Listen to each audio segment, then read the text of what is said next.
Welcome friends, প্রত্যেককে স্বাগত আমাদের ইউটিউব চ্যানেলে। যে সমস্ত ভিউয়ার্সরা প্রথমবার চ্যানেলটি দেখছেন তারা অবশ্যই চ্যানেলটিকে সাবস্ক্রাইব করে দেবেন এবং চ্যানেলের পাশে থাকা বেল আইকনটি প্রেস করবেন যাতে এই ধরনের খবরাখবর সবচেয়ে দ্রুত আপনাদের কাছে পৌঁছে যায়। তো আজকে যে বিষয় নিয়ে আমরা কথা বলবো সেটা হচ্ছে আজকেই হতে পারে রায়দান। 42,949 যে প্রাথমিক শিক্ষক নিয়োগ হয়েছিল 2016 সালে, সেখানে যে কাট অফ মামলা, সেই মামলা কিন্তু আজই খুলতে পারে। বেশ কিছু যোগ্য বঞ্চিত প্রার্থীদের কপাল, দীর্ঘ প্রায় 7.5 বছরের বঞ্চনার অবসান ঘটতে পারে আজকেই। তো অনেকেই এই বিষয়টা সম্পর্কে ওয়াকিবহল, তার কারণ হচ্ছে আমরা এর আগে একাধিক সিরিজের ভিডিও আমরা বানিয়েছি যেখানে কাট অফ মামলায় কী নিষ্পত্তি হতে পারে বা কেন কাট অফ মামলাগুলো হচ্ছে বা কী কী অসঙ্গতিগুলো রয়েছে সেগুলো নিয়ে ভিডিও বানিয়েছি। কিন্তু আজকে এমন একটা ঘটনা আপনাদের সাথে শেয়ার করব কাট অফ মামলা রিলেটেড। আজকে জলপাইগুড়ি এবং উত্তর দিনাজপুরে দুটি কাট অফ মামলা রয়েছে যারা কিন্তু নিষ্পত্তি হতে পারে। কিন্তু এটা মালদার একটা ঘটনা আপনাদের শেয়ার করব। মালদার ক্ষেত্রে অনেকেই বলেন যে 7 বছর ঘুমোচ্ছিলেন, 23-24 সে কী মামলা করছেন, এমনটা অনেকে প্রশ্ন করেন। কিন্তু সেই অকাট মূর্খরা এটা জানে না যে এই 42,949 নিয়ে 2017 সাল থেকে মামলা শুরু হয়েছিল। সেই 17 সালের মামলা দেখতেই পাচ্ছেন যে WP নাম্বার 19975 অফ 2017। 2017 সাল থেকে এই প্রার্থী চেষ্টা করে যাচ্ছেন মহামান্য হাইকোর্টের দ্বারস্থ, যেখানে কিচ্ছু ছিল না, না কাট অফ, না ব্রেকআপ লিস্ট, না কোনো মেরিট লিস্ট, কিচ্ছু ছিল না, নাথিং। এই প্রার্থীর জিনিস দেখলে আপনি অবাক হয়ে যাবেন। যাই হোক, এই পিটিশনার 2017 সালে মামলা করেন এবং তার পরবর্তী ক্ষেত্রে হাইকোর্ট মামলা করেন এই মর্মে যে তিনি বিশ্বাস করেন, তার আত্মবিশ্বাসী তিনি এতটাই যে তিনি জানেন যে এই প্রতিযোগিতায় তিনি চাকরিটা পাবেন। সেই আত্মবিশ্বাসের জায়গা থেকে মামলাটা করেন এবং কোর্ট তার ক্ষেত্রে ডিনাই করে না সেই ব্যাপারটা। কোর্ট বলে যে এনাকে আরেকবার রিকনসিডার করা হোক, একবার দেখা হোক তার বিষয়টা।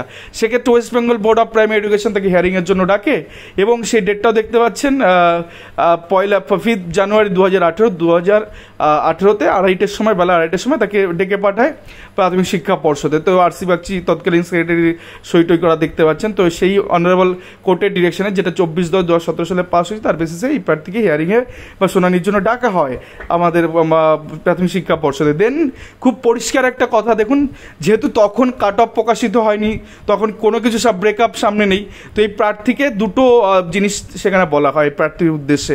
না, হিয়ারিংয়ের পর্বে কনক্লুড হয়ে যাওয়ার পরে প্রাথমিক শিক্ষা পর্ষদে কী বলা হয়, the following point came out of the hearing. অর্থাৎ এই হিয়ারিংয়ে দুটো পয়েন্ট আছে। Number 1, the petitioner qualified in TET 2014। তো তারা অ্যাডমিট করছে পিটিশনার 2014 টেট পাস করেন অ্যাজ এ আনট্রেন SC ক্যাটাগরি, অর্থাৎ আনট্রেন SC ক্যাটাগরি হিসেবে পাস করেন, but was not empanel. But সেক্ষেত্রে তিনি চূড়ান্ত তালিকায় তার স্থান পাননি, ঠাঁই হয়নি তার।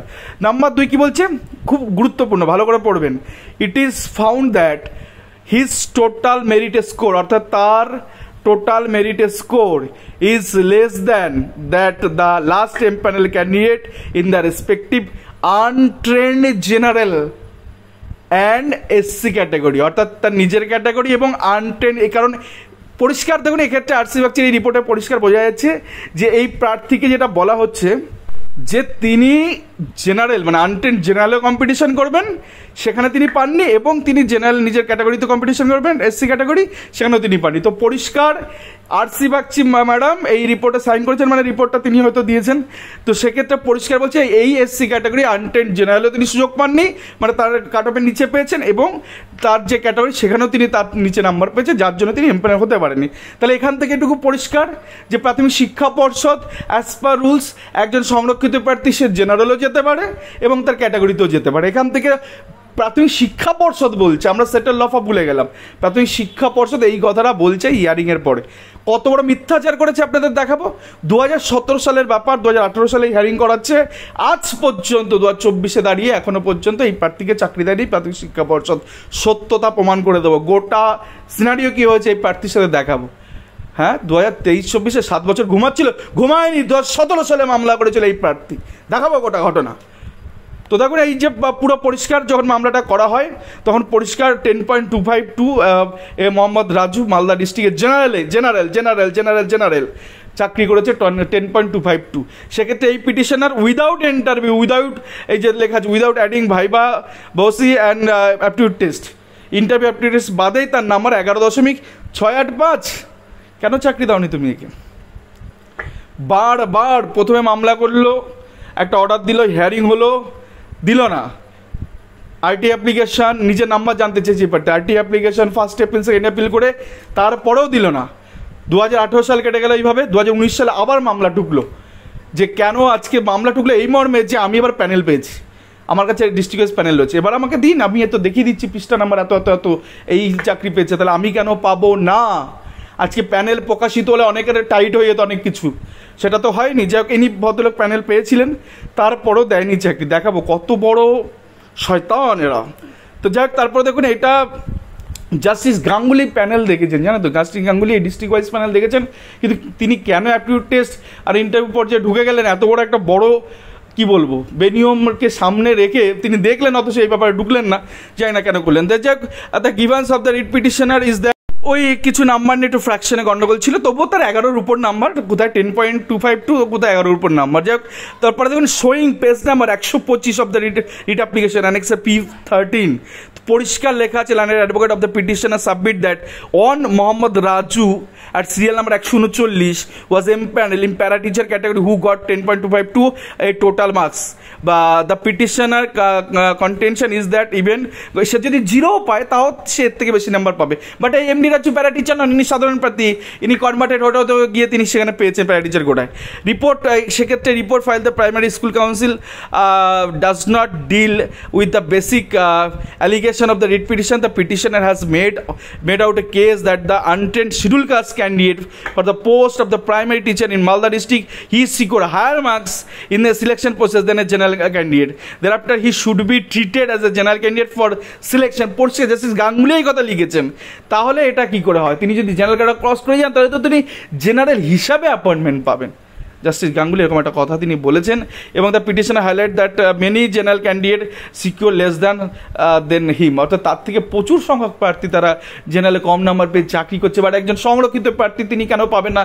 2017 সালে মামলা করলেন, 18 সালে তার হিয়ারিংয়ের জন্য ডাকলো পর্ষদ, মিথ্যা কথা সেখানে বললো যে দুটোতেই কম পেয়েছে, দেন পরবর্তীকালে 18 সালে আবার মামলা ঢুকলো। আজকে কেন এই প্রার্থী এরকম করে বেড়াবে কেন বলুন তো?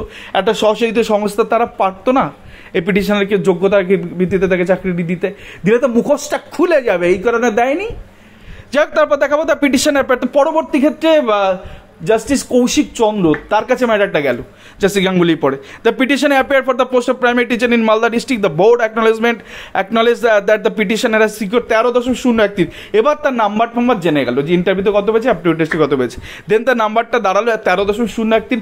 এমডি রাজু কত পেয়েছে? 10.252। Selection process, the petitioner belongs to untrained scheduled caste category. It is that the case of the petitioner that secure higher marks in a selection process than the some general candidate who have been appointed. Since the law is settled that if a reserve category candidate secure higher marks than a general category candidate, he should be treated as a general candidate for appointment. প্রত্যেকটা বিচারপতি একই কথা বলছেন।